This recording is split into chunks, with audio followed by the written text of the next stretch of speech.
High, সবাই কেমন আছো? আশা করছি প্রত্যেকে খুব ভালো আছো। আমিও ভীষণ ভালো আছি। আর শ্রাবণ মাসের প্রথম সোমবার কারা কারা উপোস করেছো অবশ্যই আমাকে জানিও। আমি কিন্তু আজকে একদম উপোস করেছি। আর দুপুরবেলায় জাস্ট একটুখানি সাবু মাখা খেয়েছিলাম। এখন রাত্রিবেলা যেহেতু আমি পুরোটা করতে পারি না, তো আমরা সবাই ওই পরোটা লুচি এগুলোই খাই। তো এখন যাচ্ছি আলুর তরকারিটা করে নিতে। তোমরা আজকে কারা কারা বাবার মাথায় জল ঢালবে অবশ্যই আমাকে জানিও। আর সবাই কেমন আছো এটাও আমাকে জানিও। অনেকগুলো রিলস আমি ছেড়েছি, সেগুলো কারা কারা দেখেছো আর কমেন্টস করো আমাকে। আগের দিন আমি ক্যাকড়ার একটা ভিডিও ছেড়েছিলাম, মানে স্পাইসি করে রান্না করেছিলাম। ক্যাকড়া খেতে তো ভীষণ ভালো লাগে, আমার খুব ভালো লাগে খেতে। তোমরা কারা কারা ক্যাকড়া খেতে ভালোবাসো, কীভাবে খাও সেটাও আমাকে জানিও। চলো তাহলে আজকে ভিডিওটা কিন্তু অবশ্যই দেখতে থাকতো। আমি যাচ্ছি এখন তরকারিটা করতে। বাবাকে সকালবেলা সাজানো হয়েছিল আর এখন আবার অন্যরকমভাবে সাজানো হয়েছে।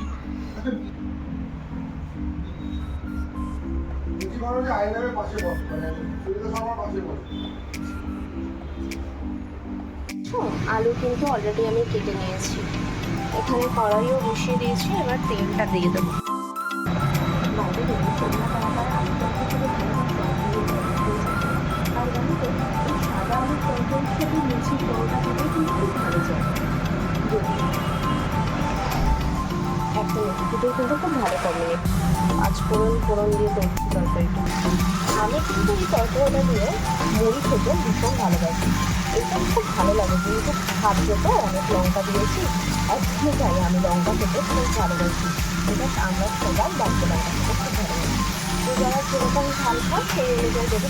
তোমরা কারা কারা এই সাদা আলু তরকারিটা খেতে ভালোবাসো অবশ্যই কিন্তু আমাকে কমেন্টসে জানিও। আর এই তরকারিটা কিন্তু হলুদও দেওয়া যায়, বাট আমার এই হলুদটা ভালো লাগে না। ওই জন্য আমি তাকে ভালো করে একটু জানি, সবার এটা জানা রান্না, তবে তাও যেন একটু ভাবলাম তোমাদের সাথে শেয়ার করি। যেহেতু রাজ্য শ্রাবণ মাস প্রথম সোমবার উপোস করেছি, তাই এই খেতে ভালো কিছু আর হতে পারে না ডিনারে। আমি একটু তাড়াতাড়ি রান্নাটা করে নিচ্ছি, কারণ মাও এসছে, মা যেহেতু চলে যাবে, তাই দিদিভাই বললে যে একটু তাড়াতাড়ি করে সবার জন্য পাঠিয়ে দেবে। তো ওই কারণেই আর কি তাড়াতাড়ি করা। তোমরা কারা কারা কী কী খাচ্ছ অবশ্যই জানিও কমেন্টসে। আর একটা মেলা বসেছে, আমি এর আগেও তোমাদের বলেছি ব্লগে, আমার ব্লগ যারা প্রথম থেকে দেখছে হয়তো জানবে। ওই মেলায় যেতে না আমি ভীষণ ভালোবাসি, মেলা ভিজিট করতে। হ্যালো, তো মেলাটা বসেছে হচ্ছে সল্টলেকের ওখানে। আমি যদি কেউ যাও তাহলে আমাকে অবশ্যই কমেন্ট করে জানাবে। আমি বলবো যে কোথায় বসেছে, বা আমি যদি ভিজিট করি তাহলে তোমাদের সাথে নিশ্চয়ই শেয়ার করবো। ওই মেলা গ্রাউন্ডে বসে, এটা মানে প্রত্যেক বছরই বসে, এই বছরই আমি প্রথম জানতে পেরেছি। তো সেখান থেকেই তোমাদেরকে ইনফরমেশান দেওয়া। সেখানে একটা হস্তশিল্পের মতনই মেলা হচ্ছে। ওটা খুব বেশি দিন হলো না, জাস্ট রিসেন্ট 5-6 দিন হয়েছে বলতেছে, বাট এখন থাকবে মোটামুটি 28 তারিখ অবধি হয়তো আছে। তো তোমরা কারা কারা ভিজিট করবে আমাকে অবশ্যই জানিও। আর যদি কারোর মনে হয়ে থাকে অ্যাড্রেসের জন্য অবশ্যই আমাকে পিন করো, আমি কিন্তু জানিয়ে দেবো। তরকারি কিন্তু অলমোস্ট মোটামুটি আমার আয়ত্তের মধ্যে চলে এসছে। মানে এবার হচ্ছে আমি কীরকম রাখবো তার উপর, তোমরা যেরকম খাবে সেরকম।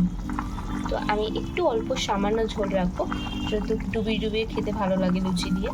আর ওদিকে মা লুচিটা বেলবে, মানে মাখছে, বেলবে হচ্ছে দিদিভাই। তো চলো পরেরটা দেখাচ্ছি তোমাদের সাথে।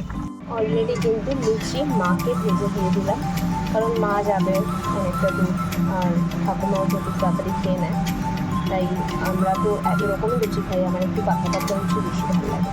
তোমরা আজকে কী কী খাচ্ছ অবশ্যই আমাকে কমেন্টসে কিন্তু জানাতে হবে না, ঠিক আছে? লুচির সাথে সাদা আলুর তরকারি, তরকারিটা তোমাদের সাথে শেয়ার করছি, দেখে নাও। এই হচ্ছে মায়ের লুচি যাচ্ছে, কারণ মা যেহেতু বাড়ি চলে যাবে। আর এই হচ্ছে তরকারি, হচ্ছে আজকে আমাদের ডিনার। তোমরা আজকে কে কী ডিনার করলে অবশ্যই আমাকে জানিও। আর এটা হচ্ছে সিমুই, এটা হচ্ছে লুচি, আর তার সাথে তরকারি। আহা হা হা, আমিও চটপট করে ডিনারটা করে নিই, তোমরাও করে নিও। প্রত্যেকে ব্লগটা দেখো, আর লাইক কমেন্ট শেয়ার করতে কিন্তু একদম ভুলো না, ঠিক আছে? আবার তোমাদের সাথে দেখা হবে একটা নতুন ব্লগে, ঠিক আছে? তার আগে কিন্তু প্রত্যেকে খুব ভালো থাকবে, সুস্থ থাকবে, আর আমার ব্লগটা দেখতে থাকবে, ঠিক আছে? চলো, গুড নাইট। আবার কাল দেখা হবে নতুন একটা ব্লগের সাথে।